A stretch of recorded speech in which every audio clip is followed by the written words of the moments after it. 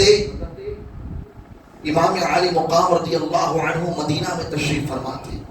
اس وقت خلیفہ اول امیر المومنین ابو بکر صدیق رضی اللہ عنہ کے شہزادے حضرت عبد الرحمن جو صحابی رسول زندہ تھے، حضرت امیر المومنین عمر فاروق اعظم رضی اللہ عنہ کے شہزادے حضرت عبداللہ ابن عمر زندہ تھے، حضرت زبیر ابن عوام رضی اللہ عنہ کے شہزادے حضرت عبداللہ ابن زبیر زندہ تھے، اور یہ وہ لوگ تھے جو امام علی مقام رضی اللہ عنہ سے بے پناہ عشق و محبت رکھتے تھے، اور مصطفیٰ کے لاڈلے سے ہمیشہ غلامی کا اظہار کیا کرتے تھے۔ حضرت عبد الرحمن ابن ابی بکر، حضرت عبداللہ ابن عمر، حضرت عبداللہ ابن زبیر امام علی مقام کے ساتھ میں اس کے لیے فکر مند ہو جاتے ہیں کہ اب امیر معاویہ کا انتقال ہو گیا ہے، حضرت امیر معاویہ دنیا سے چلے گئے ہیں، اب خلافت کی ذمہ داری کون سنبھالے گا، اب خلافت کا ذمہ دار کون ہوگا، مسلمانوں کی عمارت کو کون آگے بڑھائے گا، مسلمانوں کی حکومت اور ملت اسلامیہ کو اب آگے کون لے کر جائے گا۔ تمام کی نظریں امام علی مقام امام حسین کے چہرے کی طرف اٹھتی ہے، اور جب یہ خبر پہنچتی ہے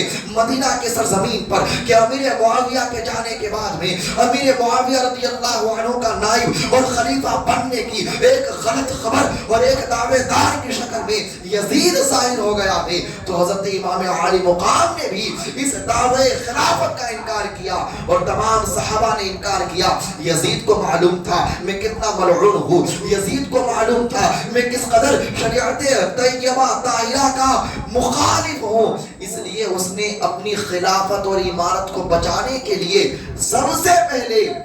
مدینہ طیبہ اپنے مضبوط قاصد کو روانہ کیا، اور روانہ کرنے کے بعد میں حاکم مدینہ حضرت عقبہ کو یہ وصیت کی، اے عقبہ، سب سے پہلے لوگوں کے سامنے اعلان کرنے سے قبل میری یہ بات امام علی مقام امام حسین کو، عبداللہ ابن عمر کو، عبداللہ ابن زبیر کو، عبد الرحمن ابن ابی بکر کو بلا کر کہہ دینا کہ اگر وہ میری خلافت تسلیم کریں گے، میری حکومت تسلیم کریں گے، انہیں دنیا کی نعمتوں سے نوازا جائے گا، عزت و شرف سے نوازا جائے گا، ان کے لیے خزانے کی دروازے کھول دیے جائیں گے، اور انہیں دنیا میں مال و متاع دے دیا جائے گا، انہیں حکومتیں عطا کر دی جائے گی، لیکن اگر وہ منکر ہوں گے تو میرا شامل لشکر ان کے اوپر حملہ کرے گا، میں اپنے تمام لشکروں کو ان کے پیچھے لگا دوں گا جو ان کی جان و مال اور عزت و آبرو کو مکمل طور پر تار تار کرتے ہوئے نظر آئیں گے۔ اللہ اکبر۔ عقبہ وفادار اہل بیت تھا، عقبہ وفادار امام علی مقام تھا، وہ جانتا تھا یہ معمولی ہستی نہیں ہے، یہ معمولی شخصیت نہیں ہے، ان کا مقام و مرتبہ کوئی عام نہیں ہے۔ اس نے سب سے پہلے امام علی مقام کو انتہائی عزت و احترام کے ساتھ میں اپنے دارالامارہ مدینہ طیبہ کے اندر بلایا، اور بلانے کے بعد میں کہا، اے امام علی مقام، آپ بھی جانتے ہیں امیر معاویہ دنیا سے چلے گئے ہیں، ان کے جانے کے بعد میں یزید ملعون تخت خلافت پر متمکن ہونے کا دعوے دار ہو گیا ہے، اور اس نے ابھی میرے سامنے یہ خط روانہ کیا ہے۔ اے امام علی مقام، میں جانتا ہوں وہ شخص انتہائی زیادہ بھگتے مجاز کا ہے، وہ شخص انتہائی زیادہ بد مجاز ہے، وہ بد گفتار ہے، وہ بد کردار ہے، مجھے آپ کی جان سے بڑی محبت ہے، مجھے آپ کی عزت و آبرو سے بڑا پیار ہے، اگر آپ اس شخص کی باتوں کو قبول نہیں کریں گے تو وہ آپ کے پیچھے لگ جائے گا، وہ آپ کے پیچھے اپنے لشکروں کو لگا دے گا۔ اے امام علی مقام، آپ کی جان کی سلامتی بھی میری نظر میں اسی میں ہے کہ آپ یزید کی خلافت کو قبول کر لیجیے۔ امام علی مقام رضی اللہ عنہ کے سامنے جب عقبہ نے یہ بات ظاہر کی تو امام علی مقام غضب میں آ گئے، جلال میں آ گئے، اور کہا، اے عقبہ، کیا تو جانتا نہیں کہ مجھ جیسے شخص کی شان کے لائق نہیں ہے کہ ایک چھپ کمرے میں بند ہو کر کے کسی کی خلافت کو قبول کرے؟ اگر خلافت قبول کرنے کی بات ہوگی تو حسین ابن علی ایک دم سر عام علانیہ طور پر قبول کرے گا، اور انکار کی بات بھی ہوگی تو علانیہ طور پر کرے گا۔ حضرت امام علی مقام کے اس جلالی جملے کو سن کر وہ ڈر اور سہم جاتے ہیں اور اس کے بعد کہتے ہیں میرے آقا آپ یہاں سے چلے جائیے اور آپ غور و فکر کر لیجئے، مزید غور و فکر کرنے کے بعد میں کل آپ تشریف لائیے گا۔ عقبہ کو یزید نے دھمکی کے ساتھ کہا تھا کہ بلانے کے بعد اگر انکار کرے تو اسی وقت ان کا کام تمام کر دینا، کیونکہ بعد میں پھر وہ تمہارے ہاتھ میں نہیں آ سکتے ہیں، اسی لیے لیکن عقبہ نے ان کے مقام و مرتبہ کا لحاظ کیا اور امام عالی مقام کو عزت و آبرو کے ساتھ واپس جانے کی اجازت دی۔ آپ بتائیے آخر امام عالی مقام نے یزید کی خلافت قبول کرنے سے انکار کیوں کیا؟ اس میں راز کیا ہے؟ اس میں حکمت کیا ہے؟ اس میں مصلحت کیا ہے؟ امام عالی مقام جانتے تھے کہ اگر میں یزید کی بیعت کر لوں گا، اس کے ہاتھ پر اپنا ہاتھ دے دوں گا، اس کو میں اپنا مقتدا اور پیشوا قبول کر لوں گا تو یزید اتنا خوش ہو جائے گا کہ وہ میری عزت و آبرو میں چار چاند لگا دے گا۔ وہ میرے لیے خلافت میری قبول کرنے کے بعد میں اگر وہ چاہیں گے تو میں انہیں کسی صوبے کا، کسی علاقے کا امیر اور حاکم بنا دوں گا۔ امام عالی مقام جانتے تھے دنیا کی تمام آسائشیں، عیش و عشرت کی تمام چیزیں اگر مل سکتی ہے تو یزید کی بیعت کے بعد مل سکتی ہے، لیکن امام عالی مقام جانتے تھے کہ اگر آج میں نے یزید کے ہاتھ میں اپنا ہاتھ دے دیا تو قیامت تک مسلمانوں کے دل و دماغ میں یہ بات جم جائے گی کہ امام عالی مقام نے یزید کے ہاتھ پر بیعت کیا ہے۔ میرا بیعت کرنا اس بات کا سرٹیفکیٹ بن جائے گا کہ یزید کا ہر کام صحیح ہے، یزید کا ہر فعل درست ہے، یزید کی ہر گناہ میں نیکی موجود ہے، یزید کا ہر غلط رویہ درست ہے، یزید کی غلطیوں کو غلطی نہیں مانا جائے گا بلکہ اس کی تمام چیزوں کو حق قبول کیا جائے گا۔ وہ زنا کرے گا، لوگ کہیں گے زنا کرنا شریعت میں حلال ہے۔ وہ شراب نوشی کرے گا، لوگ کہیں گے کہ امام عالی مقام کا مقتدا یزید ہے، یہ شراب نوشی کر رہا ہے، مطلب شراب نوشی کرنا حلال ہے۔ یہ جوا کے بازار گرم کرے گا، جوا کرنے والے کہیں گے اگر جوا کرنا حرام ہوتا تو امام عالی مقام اپنا مقتدا ایسے یزیدی کو نہیں مانتے جو جوا کھیلتا ہو۔ امام عالی مقام جانتے تھے قیامت تک کے لیے میری ذات کو ایک سند، ایک سرٹیفکیٹ اور ایک حوالہ کے طور پر پیش کیا جائے گا اور کہا جائے گا یہ یزید جو یہ تمام منکرات، بدعات و خرافات اور شرع کی پامالی کر رہا ہے یہ سب درست ہے۔ اسی لیے امام علی مقام رضی اللہ عنہ نے اس ملت کی اصل کو بچانے کے لیے، قرآن و حدیث کے درست احکام کو زندہ رکھنے کے لیے اور حلال و حرام میں فرق کرنے کے لیے، جائز و ناجائز کے بیچ میں ہمیشہ امتیاز باقی رکھنے کے لیے یہ زبردست اور مشکل ترین فیصلہ لیا کہ جان جائے تو جائے لیکن مصطفیٰ کا دیا ہوا قرآن نہ جائے، مصطفیٰ کا دیا ہوا فرمان نہ جائے، مصطفیٰ کا دیا ہوا تحفہ قرآنی نہ جائے۔ مصطفیٰ کے دیے ہوئے قرآن کو اور فرمان کو بچانے کے لیے امام علی مقام نے اپنے جان کی بازی لگا دی اور اس منظم، اس خوبصورت انداز میں کہ اپنا پورا کنبہ، اپنا پورا گھرانہ آپ نے لٹا دیا لیکن گلشن اسلام کو زندہ رکھا، شجر اسلام کو تابندہ رکھا اور اپنی ذات کو ایسے فاسد اور ایسے فاسق اور ایسے ملعون کے ہاتھ میں جانے سے روکا جس نے مصطفیٰ کی شریعت کی دھجیاں اڑا دی ہو۔ میرے عزیزوں، انشاءاللہ الرحمن حضرت امام علی مقام رضی اللہ عنہ نے اس کے بعد کیا فیصلہ کیا اور پھر مدینہ سے آگے کا سفر کس طرح سے ہوا، انشاءاللہ 2-4 نشستوں میں آگے اس پر دھیرے دھیرے گفتگو کی جائے گی۔